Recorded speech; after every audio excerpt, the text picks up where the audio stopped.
Greetings, beautiful people. Let's do this video on dogs, okay? Because I love dogs. I love animals, you know what I mean? So check this out, okay? Now I took a few notes, all right, as I want you to see, okay? Why do I do this? Because I get shit in my head and I just want to make sure I cover all points, because sometimes I'll do a video and I'm like, fuck, I forgot to talk about that. Let's start with dogs. See, because I'm sure this has been mentioned before, you know what I mean? When you have dog and you want to play with language and you look at it backwards, it's God and all that. But I'm going to go into my view on this and like my findings, okay? So if you look at passages from the Bible, it says to be absent from the body means to be present with God, okay? Now God, of course, we don't know who he is, you know what I mean?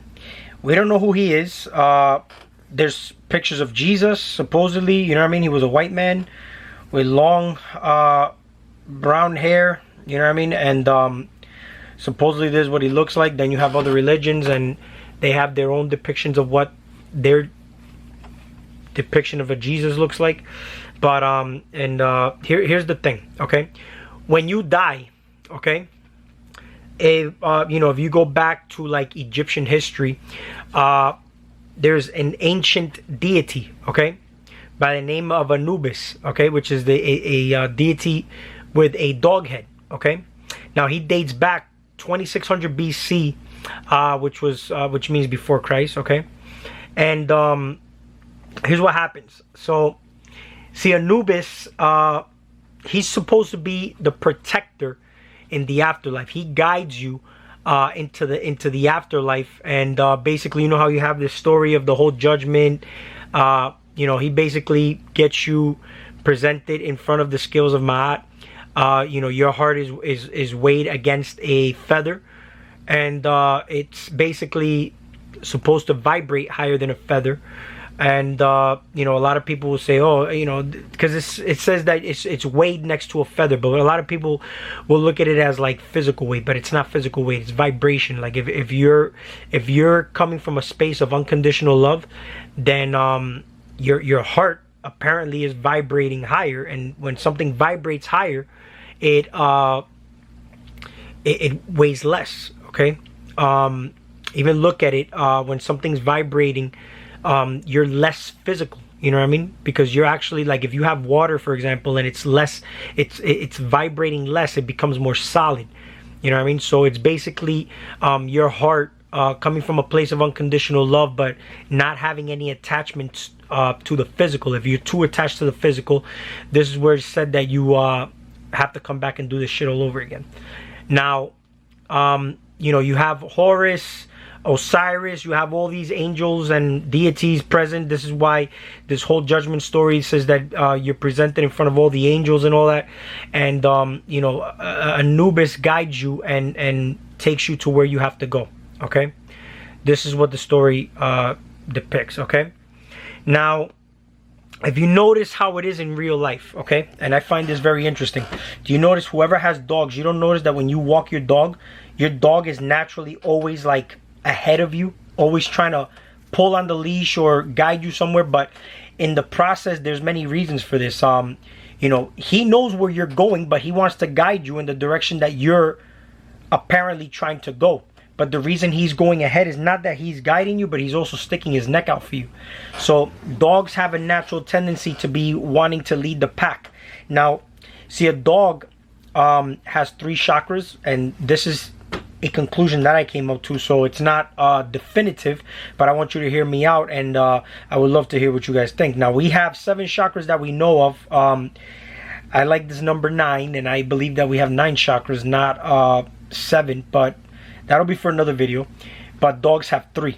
Now it makes sense because, see, their root chakra is what they have. They have 4 paws grounded to the ground, right? See, we have 2, and really we don't even have 2 because we're wearing fucking sneakers and shoes with insulation, so we don't even have 2 feet on the ground, you know what I mean? So they don't have a sacral plexus chakra because there's no way they can create, pretty much, right? Solar plexus doesn't make sense either. I know they have a heart chakra, right? Has to have a heart chakra because they literally come from a space of unconditional love. You know what I mean? Now, I believe that the unconditional love is compromised when we have an ego, and dogs don't have an ego. You know what I mean? There's no third eye chakra. They don't have the spiritual consciousness that we have, right? But I'm gonna get into why the crown chakra is active now. See, here's the thing: dogs have senses that we don't have. You know what I mean? See, dogs here are basically, why would they guide you so many ways physically? Like, dogs are used as police dogs. Dogs are used as, you know, all-seeing eye dogs to guide blind people. They're used to treat and prevent disease. I'm sorry, treat and prevent disease. Help people with diseases. They're meant to sniff out drugs. They are used in many different ways. You know what I mean? They're used as companions, man's best friend. So we all know that they're a physical representation of the masculine energy, right? You don't see dogs saying women's best friend, right? Now, it don't matter what kind of dog it is. I don't care if it's a fucking Chihuahua or like the smallest dog. It's basically still a representation of the masculine aspect. Okay, now the feminine, you want to go into the feminine. The feminine representation would be a cat. Okay, and do you notice how you know, that feline energy, that cat is a very spiritual animal, right? Now, here's one thing that I was thinking about. Now, do you see how you have the sun? Okay, which dogs could have a I believe solar plexus, but that's up for debate. Again, these are just things that I'm throwing in there. It's not definitive as far as the chakras. But do you notice how the sun is a physical energy? I mean, I'm sorry, is a representation of the masculine energy, and then you have the moon, which is the representation of the feminine energy, right? Now, do you notice how you start to think about, there's so many different species of dogs. Now, where do dogs originate from? They originate from wolves, right? Now, wolves howl at the moon, right? And we start to think about why this is, right? Why is it that the moon affects our moods here? You know what I mean? Now, the moon is a lot more spiritual than, I would say, the sun. You know what I mean? The sun deals more with the physical aspect. Now, if you look at dogs, don't dogs always chase away cats? Dogs are always, my dog sees a cat outside because I get stray cats from time to time, and my dog chases them, and I'm like calling him, and he's like chasing them, you know, all the way around wherever he feels like chasing them. But why does this happen? You know what I mean? Why does this happen? It's crazy because you start to think about shit like this, and then you know, the masculine energy is chasing away, or as wolves, you know, why would they be howling at the moon? You know what I mean? So is the feminine energy dark energy? You know what I mean? And it's something to think about, right? Now, let me make sure I'm covering all my points, okay? Now, what is a dog's purpose here in life? Now, we know that there's a Canis Major constellation, okay? And here's the funny part. They originate, the main species of dog are wolves, right? Now, there's a Canis constellation, which I wrote this down so that I can remember. But if you see right here, the Milky Way passes through the Canis Major, and several open clusters lie within the borders. Border constellations are the Monoceros, Lepus, Columba, and Puppies. I was mind blown by this. That one of the border constellation is one of the border like constellation clusters is Puppies, Puppis. Okay. Now here's the thing. We start to talk about dog, God, but then Canis Major contains Sirius, okay, which is the brightest dog star in the sky. aka known as the dog star. Bright because of the proximity to the solar system, but it's the brightest star in the sky. Okay, and I think that's pretty interesting how, you know, if we want to look at it as, you know, we could go back to the story of Anubis, okay? You know, how he guides you in the afterlife, and then pretty much presents you to see. And dogs come from a place of unconditional love. You know what I mean? So if you don't make it, then you apparently, like, if your heart didn't measure up, then you would have to come back. But here's another thing that I found very, very interesting, okay? And this is something that I found here as I was doing some research, and I think you guys, if you don't know, then you'll be amazed, because I mean, I was amazed. You know what I mean? So check this out. I'm gonna turn the camera around real quick. All right, check this out. Okay, I want you guys to see this.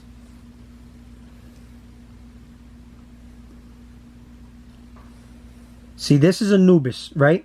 When you type in Anubis, you'll see, I mean, different, you know, depictions of Anubis.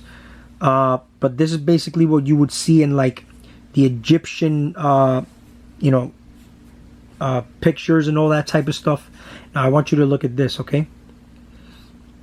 Doesn't this look, this is Set. See this? This is Set, okay? And of course, there's many different depictions of him, but with a dog head. You see that? Okay, but if you look at this, okay, I'm gonna go back and forth real quick, but you can see he's holding the same staff, the same ankh, same staff, same ankh. You know what I mean? Look at the neck, look at the gear. Okay, I mean, it looks identical. It's crazy, right? So here's what's interesting that I pretty much looked at, and I actually was like, yo, I mean, I want to hear what you guys think, okay? But if they both look so similar, okay, and one's name is Set, and we know Set, okay, is representing of the night, the dark energy, the sunset, right? And then you have Horus, who's basically you'll see that's representing the sunrise. And whenever you see the sun, for example, at like 12 noon, we would say, oh, that's high noon, the most high, right? And you know, if we look at all these like stories of Jesus and all that, we would like see that it all ties into the sun. Now check this out, okay? SET-ANubis. Now I also looked this up, and I remember, I couldn't find it actually, but I was trying to look for it. But I don't want to waste time on this video because then I would have to edit. But if you look up online, you'll find out that since they look so similar, people were starting to call the deity SET-ANubis, right? But if you look at the word SET-ANubis, Satan, okay? Satan. I mean, it makes absolute sense. And then we start to see how we have Set, and then we have Anubis, and we look at the word God spelled backwards as dog.